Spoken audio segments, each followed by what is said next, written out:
A guerra na Ucrânia não começou quando se ouviram os primeiros tiros em 2022. Quando o mundo viu pela TV as primeiras explosões, aquela história já vinha sendo escrita no mínimo 2 décadas.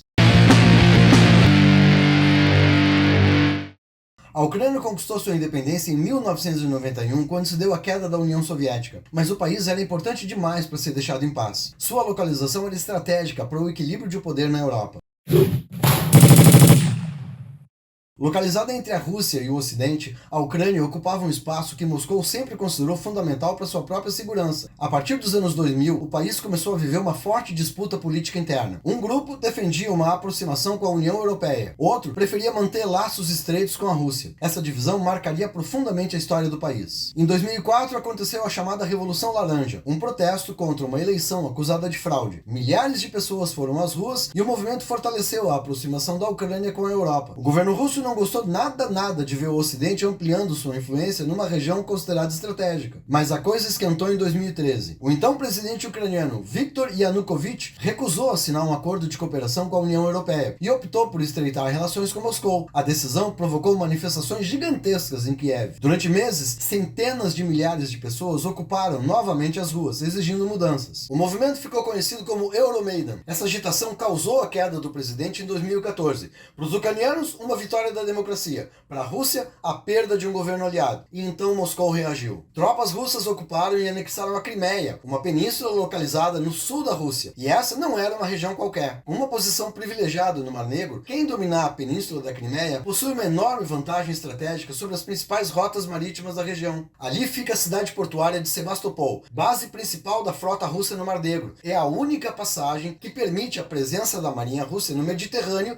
e na Europa. Perder a Crimeia significa para a Rússia a perda de uma posição militar construída ao longo de séculos. Para a Ucrânia, a perda dessa região representa um prejuízo territorial, econômico e estratégico imenso. Ao mesmo tempo, grupos separatistas apoiados pela Rússia iniciaram uma guerra nas regiões de Donetsk e Lugansk, no leste da Ucrânia. Durante 8 anos, esse conflito esteve longe dos holofotes da imprensa internacional. Entre tentativas de paz, negociações e cessar-fogo, nada parecia resolver o problema. Enquanto isso, a Ucrânia continuava tentando se aproximar da Europa, até receber um aceno para integrar a OTAN, o que seria um desastre para Moscou. Então, chegamos em fevereiro de 2022. A panela de pressão finalmente explodiu. A Rússia lançou uma invasão em larga escala, acreditando numa vitória rápida, mas o povo ucraniano resistiu. O conflito virou uma guerra prolongada que continua redesenhando o cenário internacional. E depois desse resumo, é preciso ainda fazer uma pergunta muito importante. Por que essa guerra é diferente de tantas outras? À primeira vista, vemos soldados, tanques, trincheiras e artilharia. Todo o pacote básico das grandes guerras do século XX. Mas é só olhar um pouco mais de perto para perceber que estamos diante do primeiro grande conflito da era digital. Nunca antes uma guerra foi acompanhada praticamente em tempo real por bilhões de pessoas. Cada ataque é registrado por drones, os soldados filmam tudo com seus celulares, cada movimentação militar pode ser observada por satélites comerciais, cada explosão aparece nas redes sociais poucos minutos depois de acontecer. A internet é um segundo campo de batalha que não aparece nos mapas. Enquanto soldados lutam nas trincheiras, hackers atacam sistemas de energia, bancos e redes de comunicação. E governos disputam narrativas nas redes sociais. Campanhas de desinformação tentam influenciar a opinião pública dentro e fora dos países envolvidos. A Rússia chegou a contratar influenciadores para falar em seus canais. A guerra deixou de ser apenas militar. Ela também é tecnológica, econômica, financeira, informacional e psicológica. Outra mudança impressionante está no uso dos drones. Durante séculos, o poder militar foi medido pela quantidade de navios, aviões e tanques de guerra que um país conseguia produzir. Hoje, um pequeno drone de custo barato e fabricação caseira pode destruir equipamentos militares avaliados em milhões de dólares. Percebeu? A própria lógica da guerra está mudando. E tem ainda outro elemento que começa a ganhar protagonismo: a inteligência artificial. Ela auxilia na identificação de alvos, na análise de imagens de satélite, no processamento de enormes quantidades de informação e até na produção de campanhas de propaganda e desinformação. Ao mesmo tempo, as consequências da guerra atravessam fronteiras. O preço dos alimentos sobe, o mercado de energia reage, as cadeias globais de produção sofrem impactos. Mesmo quem vive a milhares de quilômetros do conflito acaba sentindo os seus efeitos. É por isso que a gente pode afirmar que a guerra da Ucrânia não é apenas uma disputa entre dois países. Ela funciona como um laboratório das guerras do século XXI, onde armas convencionais convivem com satélites, drones, inteligência artificial, ataques cibernéticos e batalhas pela informação. E a grande lição que estamos aprendendo com essa guerra é que no mundo atual, poder não significa possuir maior exército. Significa controlar tecnologia, informação, economia e alianças internacionais. Da mesma forma, a diplomacia deixou de ser apenas uma alternativa à guerra. Em uma época em que um conflito regional pode afetar o planeta inteiro, ela se torna uma das ferramentas mais importantes para evitar que disputas locais se transformem em crises globais. Entender a guerra da Ucrânia é fundamental para entender o mundo atual. E se tu acha que esse conteúdo te acrescentou alguma coisa, te inscreve no meu canal e dá um like para incentivar o trabalho. Não leva nenhum segundo e me ajuda imensamente. Ainda tem muita coisa importante pra gente conversar.